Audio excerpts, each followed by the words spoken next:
목요일 사주. 안녕하세요. 목요일 사주 김 목사입니다.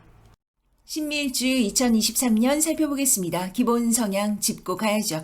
하원의 서리가 내리는 형상이에요. 온유월의 서리빨이라고 말씀들을 하잖아요. 부드럽고 말랑하고 단아한 자태인데 신금도 현침이고 미토도 현침이고 길쭉하고 끝이 뾰족하잖아요. 그런 점에서 좀 예민하고 냉정한 면모도 어느 정도는 있는 거예요. 현침이란 일단 예민성이죠. 뾰족하니까 정확하게 조준해서 찌르는 거예요. 찌르면 아프죠. 그래서 말이 매섭게 들릴 수 있는 거예요.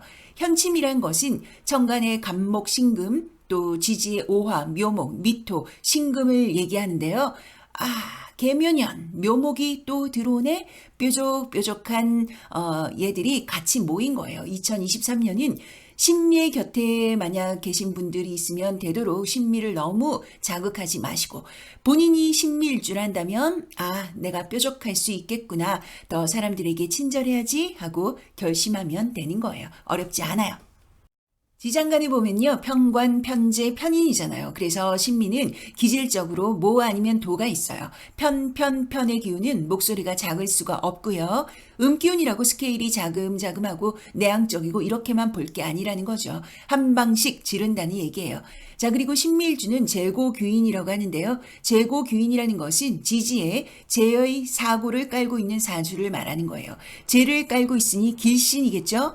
어디서 신밀주가 돈을 보느냐? 편재니까 돈도 큰 돈이란 말이에요. 자잘 돈이 아닌 거죠.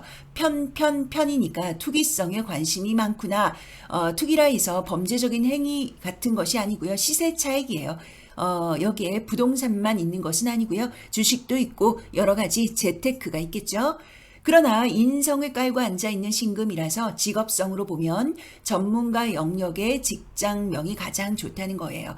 유경이라든지 의료, 복지 쪽도 참 좋고요. 머리가 좋고 촉이 좋고 재치가 있어서 사실 먹고 사는 문제는 재고기인이 아니라도 신민은 참 잘 살아요. 여튼 그래도 투자 개념으로 재물을 취하셔야지 사업으로 끌어모아야지 하신다면 그건 좀 무리가 있다는 거예요. 자, 2023년은 식신으로 들어오잖아요. 그리고 개수 입장에서 미토는 묘가 되고요. 그러니 여러모로 돈이 고이겠네요. 해, 묘, 미, 반합으로 목기운 재성을 만들고 또 식신 생재가 되잖아요. 물론 신약, 신강을 봐야겠지만요. 해서 어떻다? 신미일주에게 계묘년은 굿! 좋아요입니다.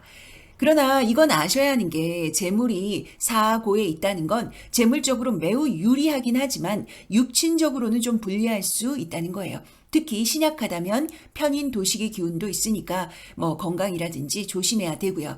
말하자면 신미에게 계묘년의 가장 중요한 키포인트는 식신, 개수가 또는 사주원국 또는 행운에서 수기운 식신이 온전하냐 아니냐 이게 제일 중요하다 할 수가 있어요. 돈만 돈돈할 게 아니라는 거죠. 돈도 건강도 나의 예민함도 다 지키자라는 말씀입니다. 다음은 월운 디테일하게 볼게요.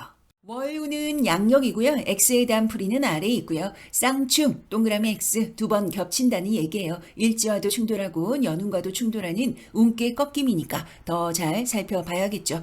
뾰족 파란 스파크도 어느 달인지 보시고요. 굿이니까 너무 걱정하지 않으셔도 되세요. 자, 2월부터 보도록 하겠습니다.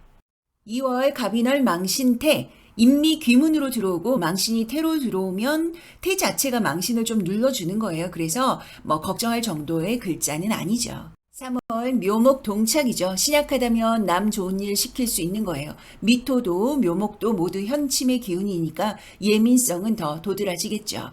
그러려니 하시고 너무 욕심 부리지만 않으면 손에 돈이 그래도 묻는 거예요. 나가는 거, 조금 받는 거 이런 것에 너무 꽂혀 있지만 않으시면 되시죠. 4월 병진월 반암묘 정관정인 아름답네요.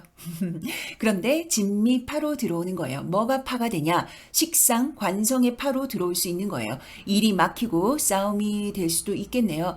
그러나 기본 반환이기 때문에 결과가 그렇게 나쁘지 않다. 역시나 내가 하기 나름인 거예요. 막 죽어라고 두 수도 안 보고 막 밀고 가시면 그래서 안 되는 거죠. 신미는 화나면 목소리가 너무 커져요. 그것만 자제하시면 돼요.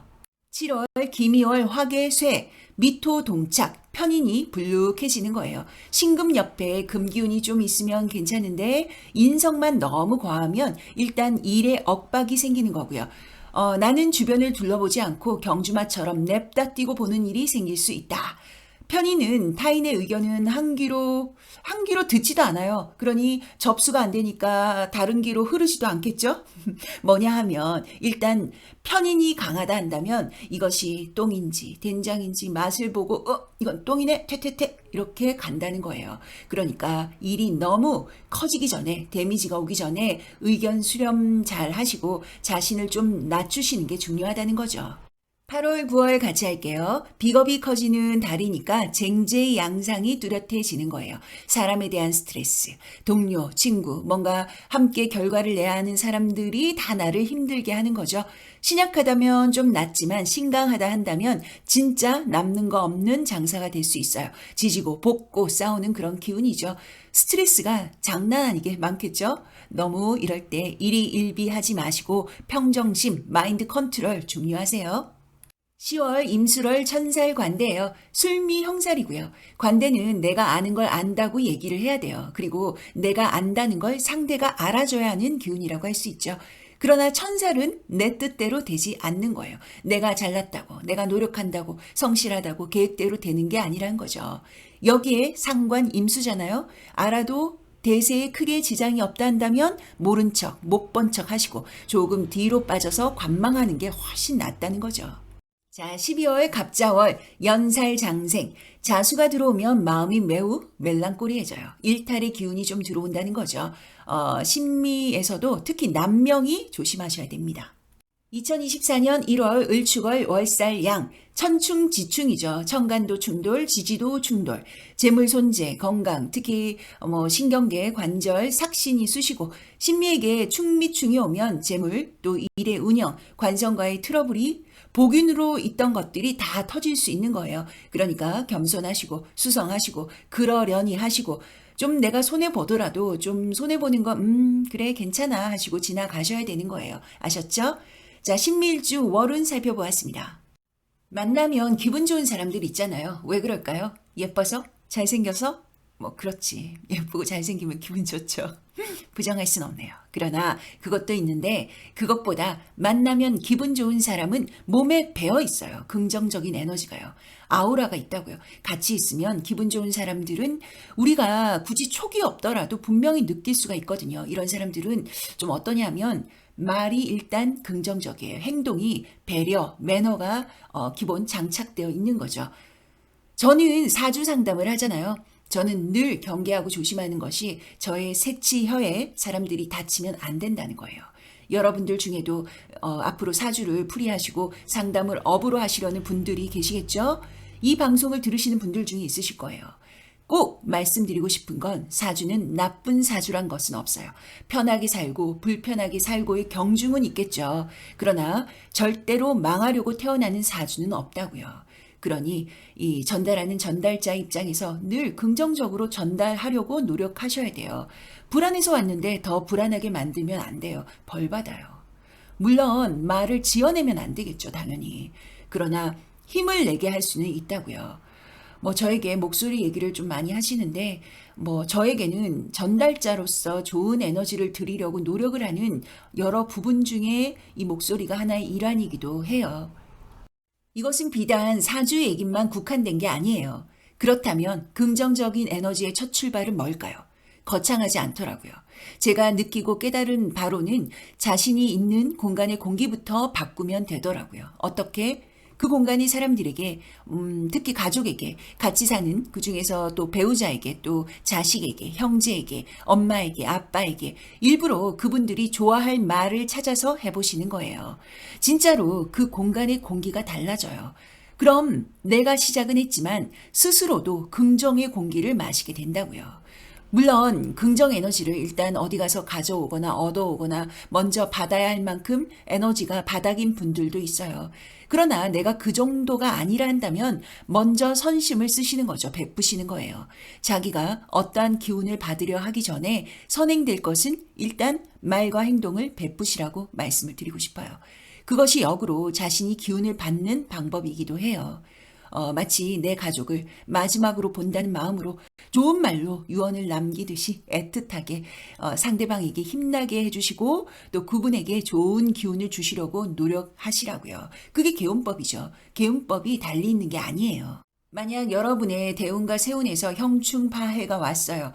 당연히 여러분의 삶이 고달퍼질 게 예상이 되고 뻔하겠죠. 그럴 때일수록 공간의 공기를 바꿔보자 결심을 한번 해보세요. 결심하는 것과 생각만 하는 건 또 달라요.